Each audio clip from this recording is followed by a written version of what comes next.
Hi everyone, it's Rose and welcome back to my channel. In today's video we're going to talk through the 10 books I've put on my August TBR. Now if you're new here you probably don't know, but I am a mood reader. I tend to read a lot more than 10 books a month, so I put 10 books on here because I will not stick to it if it's any higher. I mean, I probably only end up reading about 50% of them anyway, but we try, so fingers crossed this will be the month I read all 10 books. These videos tend to be shorter than the rest of the videos on my channel because obviously how much can I really tell you about a book if I haven't even read it yet? So I'm just going to talk you through why I want to pick them up and like a little bit I might know about them, and I guess let's get straight into it. I have a lot of thrillers on this list, but let's start with something else first. Okay, now this is one that is very popular and very loved and I'm finally going to get to it this month, and that is The Favourites by Elaine Fargo. This is like romance, drama, like fame. It says part Wuthering Heights and part Daisy Jones and the Six. I think I'm gonna listen to this on audio because I've heard the audiobook is amazing, and there's like mixed media in this. There's like news articles and interviews and stuff, and I always love that on audio so much. It feels really immersive. I think this is about two ice skaters who fall for each other, but then it's like a Hollywood scandal and everything that comes with fame, and I think it will be really fun. Next up, I'm trying to continue series I'm in the middle of, so we have Stolen Air by Sophie Lark. This is the second book in the Brutal Birthright series. I own the whole series, so I am going to continue. I rated... what's the first one? Brutal Prince? I rated it 3 stars. It was a quick and easy read. I didn't love it. There wasn't too much to it, but I think I'm going to read this as a palette cleanser between some other books because I think it will be easy, if anything. Next up, we have Dystopian Vibes. It's The Grey Shear by Kim Liggett. I cannot believe I have not read this book yet. An isolated village where girls are banished at 16 to the northern forest to brave the wilderness and each other for a year. They must rid themselves of their dangerous magic before returning purified and ready to marry, if they're lucky. And it says the resistance starts here. So it's a dystopian resistance novel.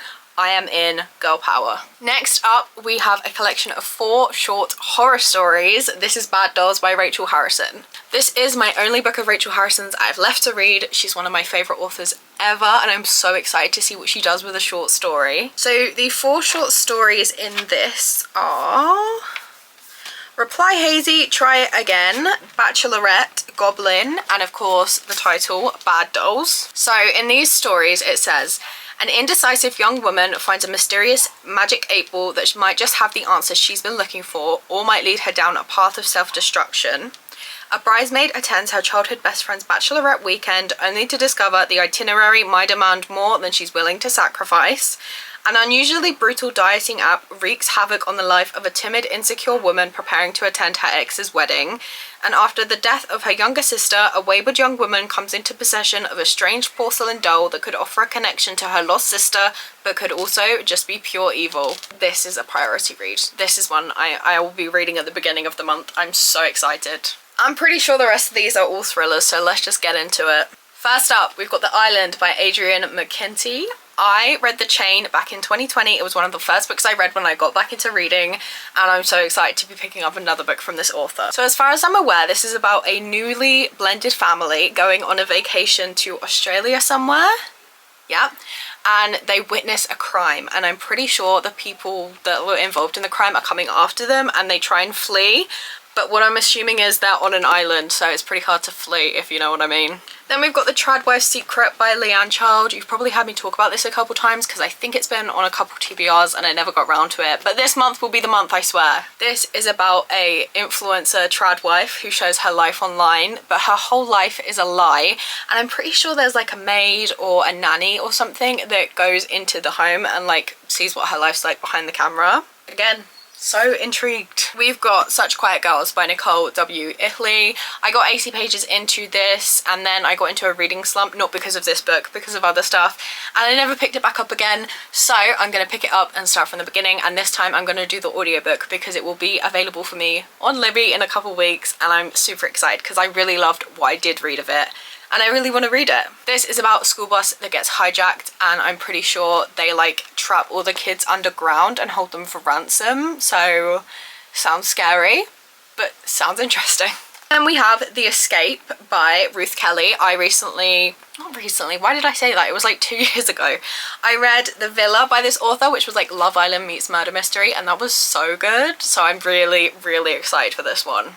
This is about a struggling influencer couple, and they get offered this like house that's like falling apart, and in return they'll like show the renovation project on their social media, and then the posts suddenly stop and her sister goes to see what's going on and the couple have vanished. Again, does that not just sound so interesting? The next one I have is an anticipated release, one of my most anticipated releases from one of my favourite authors, and that is Don't Let Him In by Lisa Jewell. I'm so excited.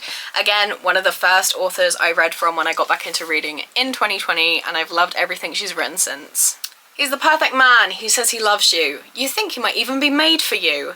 Before long, he's moved into your house and into your heart. And then he leaves for days at a time. You don't know where he's gone or who he's with. And you realise if you look back, you'd say to yourself, don't let him in. Chills.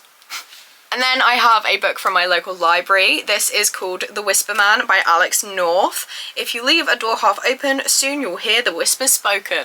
I heard about this book years ago and I never picked it up, and I don't know why. I think I forgot about it, but then I saw this at the library and knew I had to pick it up and finally get around to it. This is about a place with a dark past. 15 years ago, a serial killer abducted and murdered 5 boys.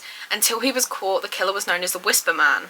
And then it is about a father and his son begins acting strangely. He says he hears a whispering at his window. I'm scared again, but I'm really intrigued. So those are the 10 books I want to read in August. I have the whole month off because I work term time, so all I'm doing is like a little bit of volunteering, but I have so much free time, so I have no excuse. Let me know where I should start. I will try and fit as many of these as I can into reading vlogs for you guys so you can see my real-time reactions. But that's where I'm going to leave today's video. Please be sure to like and subscribe if you want to see more, as I post new videos every single week.